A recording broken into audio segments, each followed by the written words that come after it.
Welcome to the Metal Prognosis. My name is Lee. Now in today's video, we are matching up the little Joyo Boogie Master, which is a rectifier amplifier simulator, which has a nice little ring to it, and matching it up with the little Hotone Djent by the Skyline series here, which is a really cool distortion pedal. So someone in the comments suggested this video, and I thought that would be a really cool idea, matching up the two little mini pedals and see how they sound and see how they match up. So in saying that, let's do it. We'll put these together, dial in a quick tone together, see how it feels, see how it flows, do a little jam like I do in all my videos, and we'll have a final talks about it afterward. So the Joyo Boogie Master Rectifier Amplifier Simulator pedal, which is a really long name for it when you say it like that. So just the Boogie Master, matched up with the Djent pedal.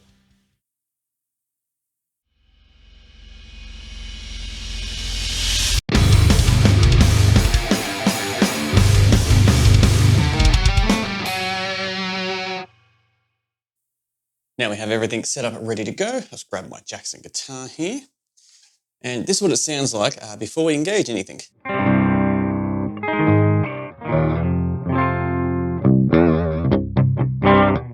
So it's clean, which is not what we're here for.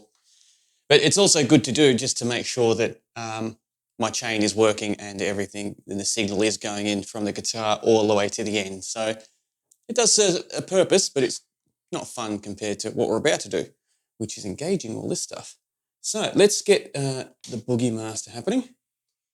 And at the moment, drive is just a little bit over. Let's just chuck it all the way down and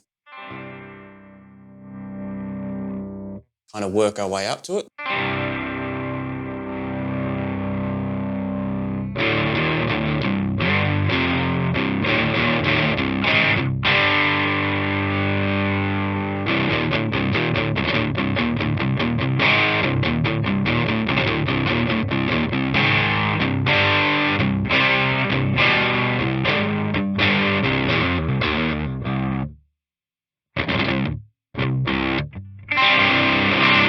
It's sounding pretty rich and full just as it is.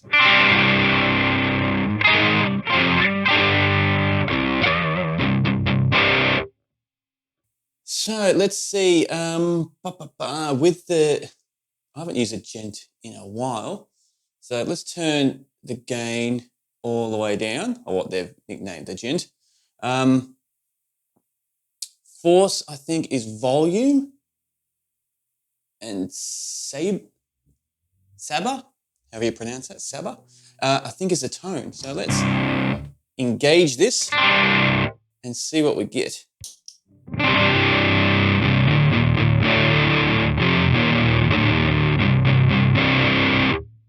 It's a little bit too bottom end muddy for my liking.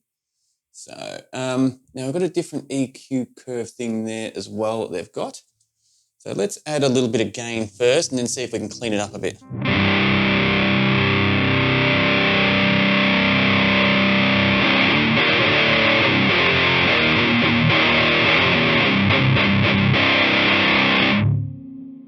Clean it up heaps.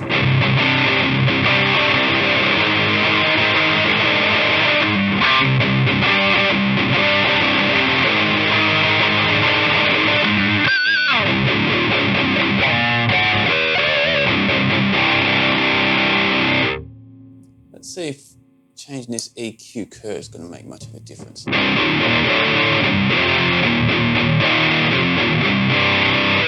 It does. All the way down.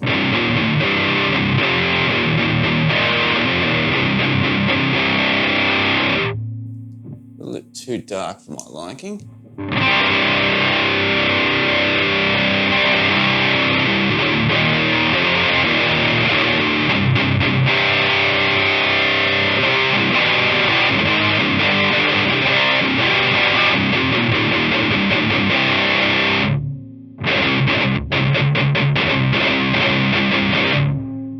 A little bit of A-B comparison, so with the Djent pedal off.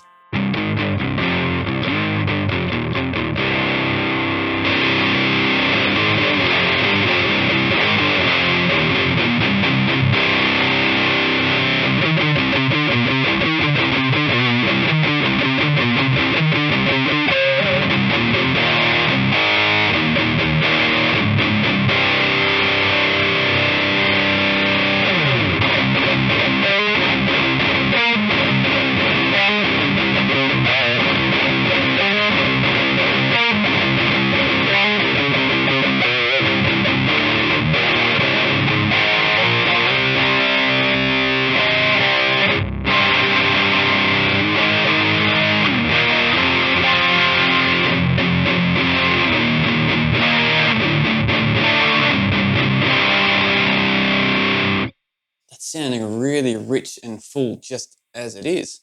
So because we've got a little bit of dirt running through the Boogie Master, we don't really need to push the gain overly too much on the Djent pedal there. Because if we did, this is what would happen.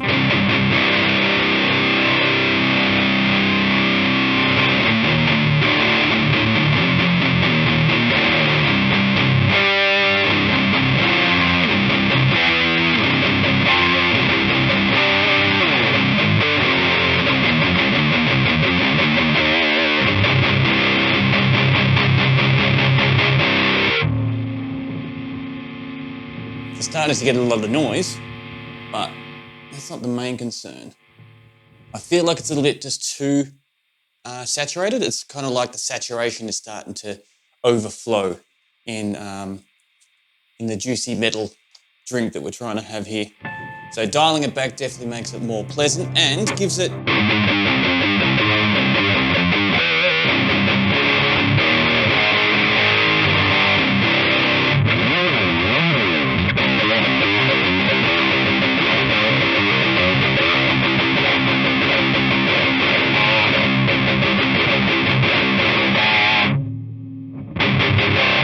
had a mucked up note, but that's okay, as in a strum. I feel like it gives it a lot more room to be able to add your own characteristics to the distortion, as in the overall distorted tone. Because when you have it a little bit too overly saturated like we did then, you lose the opportunity to give your own characteristics on how you play or how you want to be represented as a player through that type of setup. Where this, dialing it back a bit, a lot more breathing space to be able to really showcase what you're doing and what's been interpreted from your playing. So I think I might leave it there actually, because I know I haven't really touched the Boogie Master that much, but I don't think I really need to, because having that dry tone just like that works out really well. So yeah, I'm not going to bother about touching it more, because if it works, it works. Let me take a little bit of step away from the camera. I'll set up a little Brady Bunch, little jam, have a little song, then we'll listen to the tracks that I just recorded isolated, and then we'll have a quick chat about it afterwards. So sit back, enjoy the jam, and I'll see you all on the other side.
Time for my final thoughts, matching up the little Joyo Boogie Master here with the Hotone Djent pedal.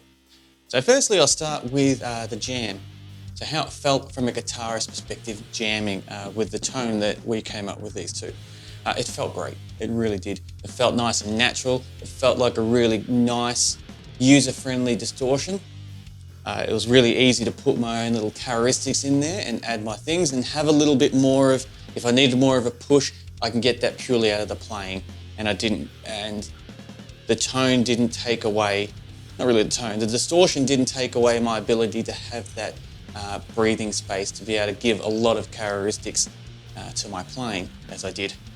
So yeah, really good. It felt really natural playing, which is pretty much what you want. You want it to feel like you're just going straight into an amp and speakers and jamming in a room. And adding these two together definitely emulated that same type of setup. Now, like all my videos, I could definitely delve in more on going backwards and forwards with the different settings and all that, but as a quick just rundown, given this just a little bit of dirt and a little bit of a push like I would in an amp, and given the pedal that extra little bit of coating or cream on top, worked an absolute charm. This Boogie Master is a great little amp simulator, and it actually handles pedals really, really well. The fact that it was just a straight plug and play as we did, and I treated it just like this was an amp and this was a pedal, which is relieving and really great. Now I can't remember what pedal I put in the past of this one. I think I used a boost pedal, the Fortin 33 against this to see how it handled the 7-string, and it worked really well. But yeah, hadn't put another mini pedal to it to see how it would react. So yeah, that's that there. So now just a little bit of a food for thought section of this video. What I really like about this is for recording or jamming or being in a more smaller studio space, whether it be a bedroom or office room or something that's not a large space designed for capturing sound. This is amazing for that. The fact that you can get such a cool sound really easily just by plugging it straight either into your mixing desk or into your audio interface, and you're ready to go. It's really, really convenient and handy for that. And also too, just being able to put a pedal to it as easy as what we did, and they worked a charm. There wasn't anything that was overly peaking in the sound. There wasn't any, what's a good way of describing it?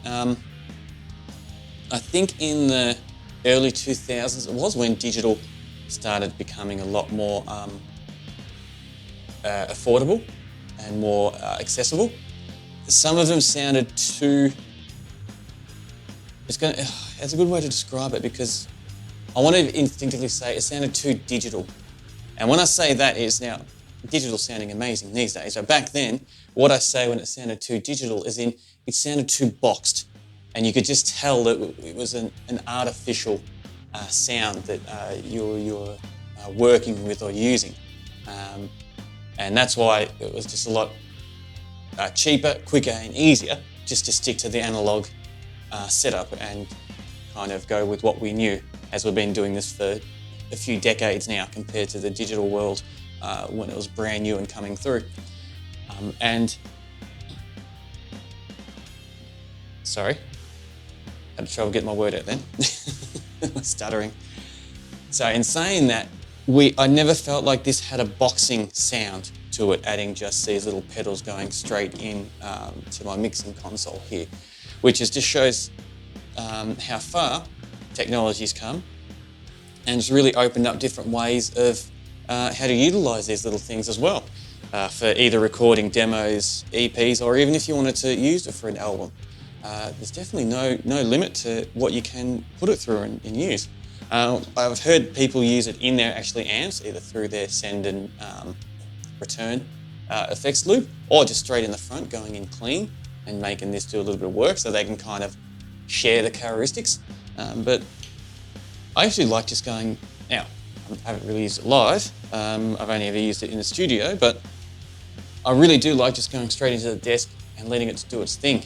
And it's tiny, it's small, but since we're going straight into the desk and we're not trying to amplify it for a theatre